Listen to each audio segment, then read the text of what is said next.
I want to get into that free agency talk, but before we get into that free agency talk, on our last show we did the 5 most beloved Detroit sports athletes, and we said we would put a poll out there for anyone to vote on. Cannot believe y'all. And we don't have a small sample size, Eric. Y'all let me down. We have 284 people who voiced their opinion. And overwhelmingly,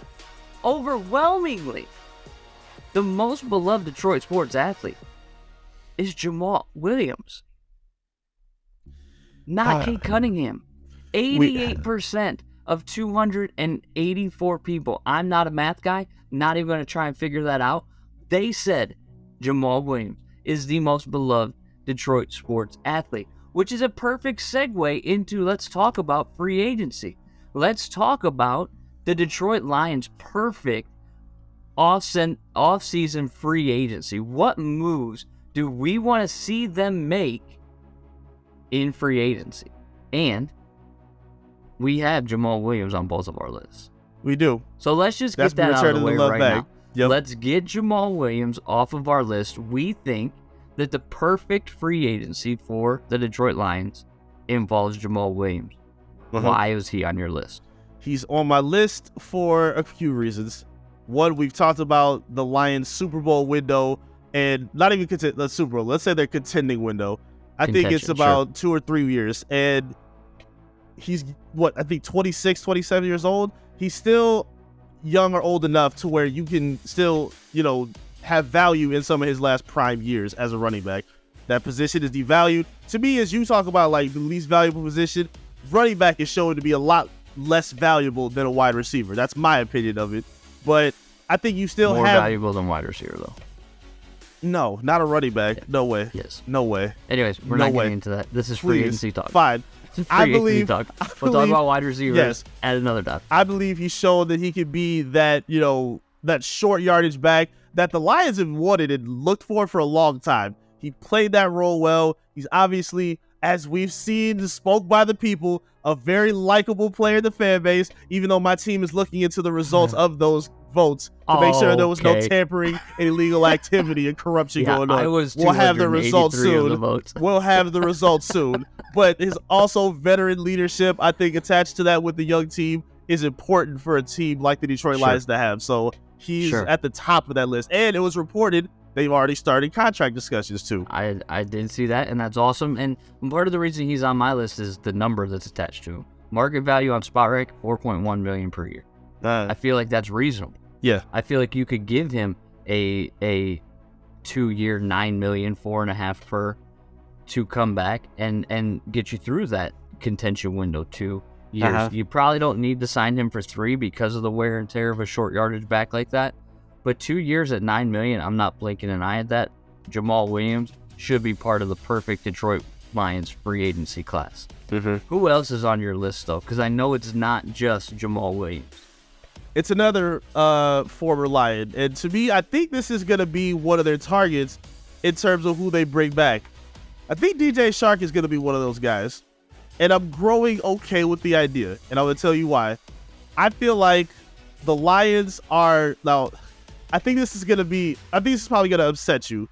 I don't think they're going to try to bring on J-Mo as like this elite number 1 guy right away. I think they're going to ride out with playing through Amon-Ra as their number 1, making some big splash plays to J-Mo. Now, which I agree with you. If you're going to trade up to go get him, he's got to be looking like your number 1 at certain points or a lot of points this season. I agree with you on that, but I don't think that's what we're going to see. So I think if that's the plan, they might bring back DJ for maybe 2-3 years. And I can see that happening, coming in as a number 3. They want to be able to spread it out between those 3 guys. Jared Goff did a good job last year, especially in the second half of the season. Well, not so much with J-Mo, but spreading it out, he did well. So I think that's going to be a part of their plans, and I think I'm okay with it considering what we saw from DJ Chark in the second half of the year. I don't know, man. SpotRec has his market value at $9.5 a year. And they suggest 3 years at $28 million. Which seems like a very high number. A little bit. Especially when they compare him to players like Tim Patrick, Nelson Aguilar, Marquez Valdez-Scantling, and Russell Gage. He clears that does them. not bode confidence for me. He clears I don't love re-signing Chark, and I'm going to be honest with you because I feel like there's cheaper, better number 3 options out there for you. In what, free agency, or you mean like the draft? Potentially, or maybe even the draft, but not before the 3rd round. For the love of everything that is holy, not before the 3rd round. Yeah, and I understand that can be difficult to try to like navigate and figure out, but at the same time, like, am I paying $28 million, 9.5 over 3 years to a guy that's being compared to Tim Patrick, Russell Gage?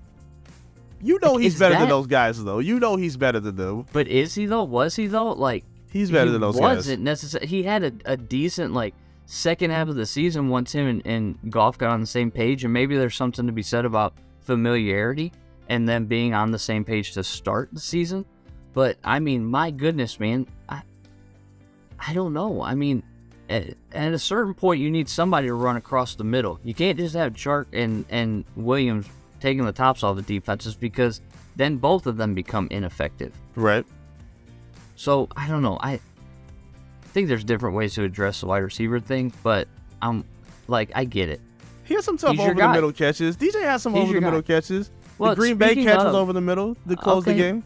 Sure. You know. But speaking of over-the-middle catches, if we're going to spend money on a receiving option, one of my guys would be Dalton Schultz, the tight end from Dallas. Oh, okay. Who actually has better comparables than DJ Chark. But yes, he is going to cost a little bit more too. Yep. He's going to cost about 15 per season. And you, so but you he's getting. So you hold on. He's getting compared to like Mark Andrews, Dallas Goedert in Philadelphia. That's what Spot Rack compares him to. Now, do I love necessarily the idea of signing a $15 million a year tight end? No. I don't. But I was looking through the free agent pool. I didn't love it. I didn't, like, I don't know why I didn't. I couldn't find, like, the right age and number. Like, do we want to sign Fletcher Cox to be a defensive interior lineman? Do we want to sign a Robbie from San Francisco or one of those guys? Like, I just didn't love the options at corner. I have a linebacker on my list. I didn't. So I was like, well, let's spend free agent money on tight end and address defense through the draft. But I think, okay, so you'll be okay with paying, because again, it's not going to be cheap to get him. And even as an over-the-middle guy, like, he has some flashes as that, but he's more valuable as a red zone guy.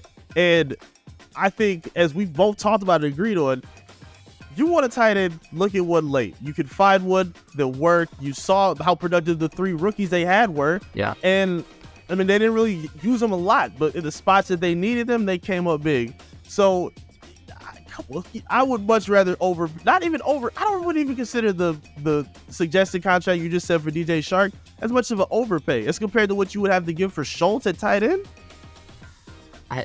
Listen, if you're going to spend money on tight end, I would give the money to Schultz before I gave it to Hockenson, which they kind of proved to be true, right? Because I'm with you on that. They ended up trading Hockenson. I think Schultz is better than Hockenson. We agree there. I don't know. I just think it solidifies that offense, right? Are you going to get the same type of production from your 3-headed monster tight end that you did last year? I'm not going to say that you're not. You could potentially. Yeah, maybe. But having that weapon at tight end is huge for an offense like ours. Especially when Jared Goff prefers to complete the ball underneath 10 yards. He just simply does. He can get it deep if necessary. He's got to figure out his accuracy deep. But that 10 yards and under is where he makes his money, and Schultz is an option. That's all I'm saying. Okay, let me ask you this. Schultz is an option. Let me ask you this, then I'll go to mine. Would you rather sign Schultz or gamble on a tight end early, let's say like the 2nd or 3rd round? And you put me on the spot now. I mean, little pops on the fly. So if there's a defensive player that they like, Jordan Poyer, like I saw him, I was like, okay, potentially. Devin Bush was another like linebacking option that I thought was relatively cheap too, but he really hasn't like produced well recently. I was not impressed with any of the corners though.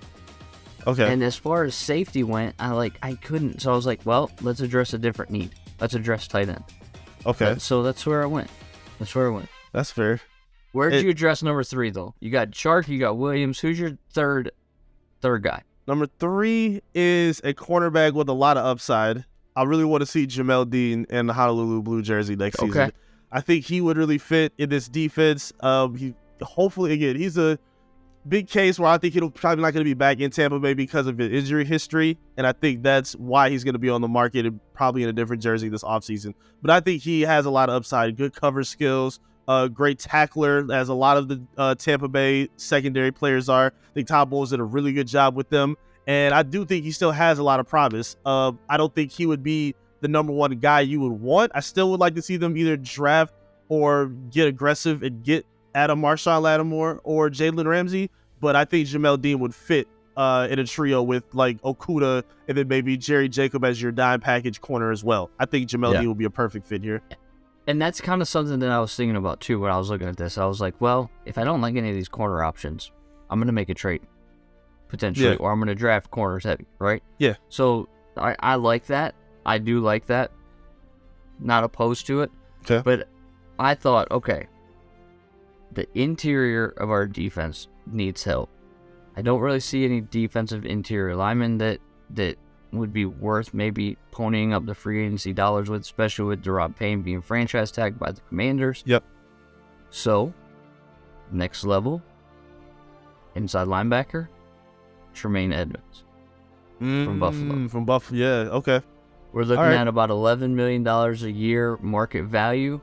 Get that solid middle linebacking piece that you can put Rodrigo on one side, Derek Barnes on the other side, or potentially Will Anderson if you were to then trade up to get.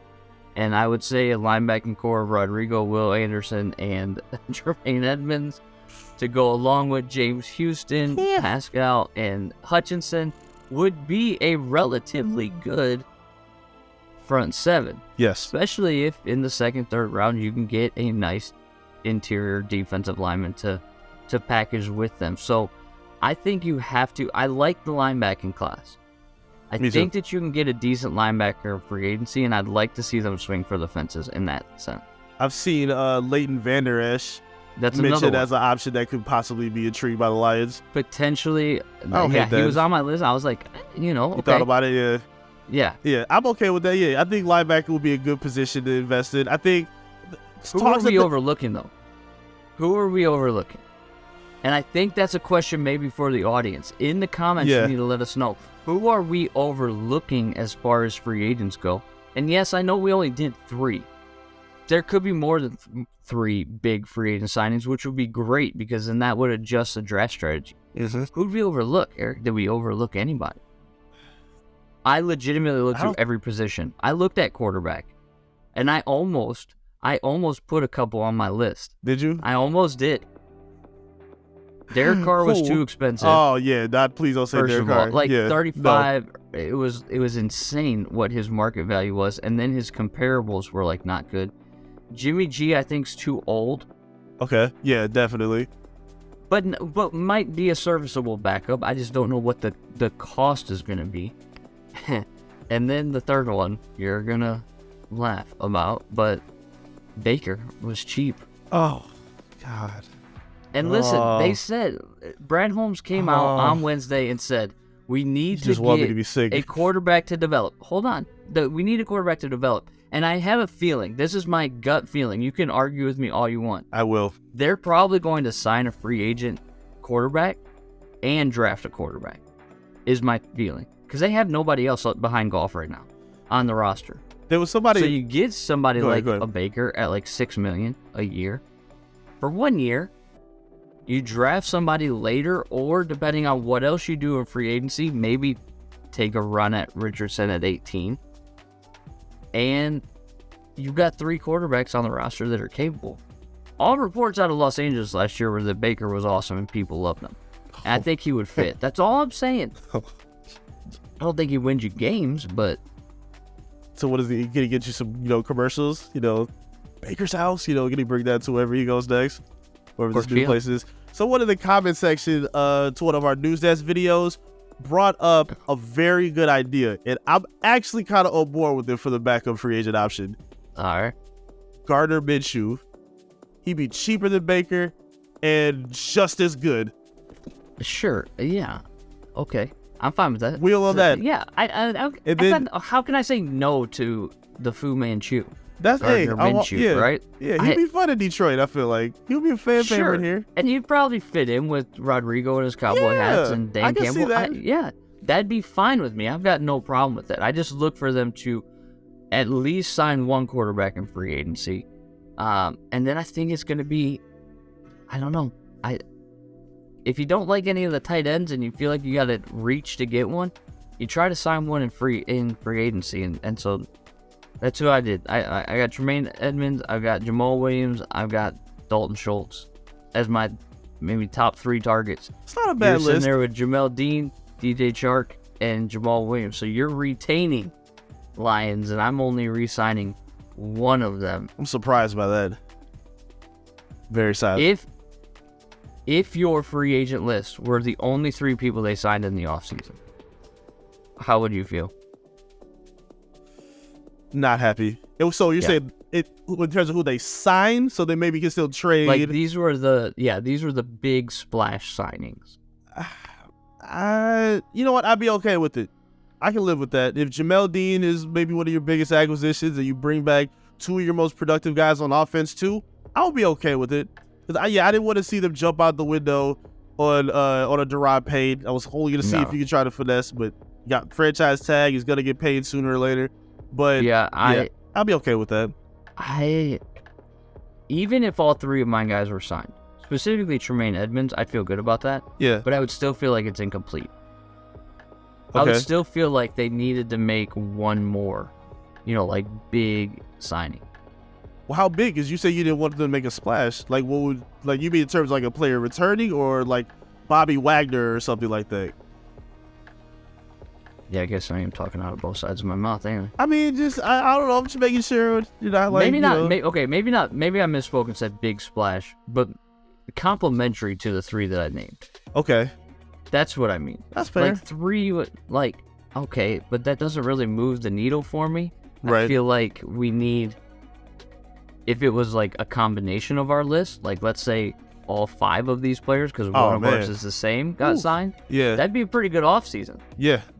Absolutely. You've addressed corner, you've addressed linebacker, you've addressed tight end, and you've got your wide receiver, which means you don't have to draft one in the draft. That'd be fantastic. Right. It'd be great. I'll be down with that. I don't know. Free agency kicks off on March 15th, so we've got just a little bit of about 2 weeks until that is going to kick off, which is going to be insane. And you need to keep tuning in here to Beyond the Box to get the latest reactions and the latest content from Detroit Sports Nation.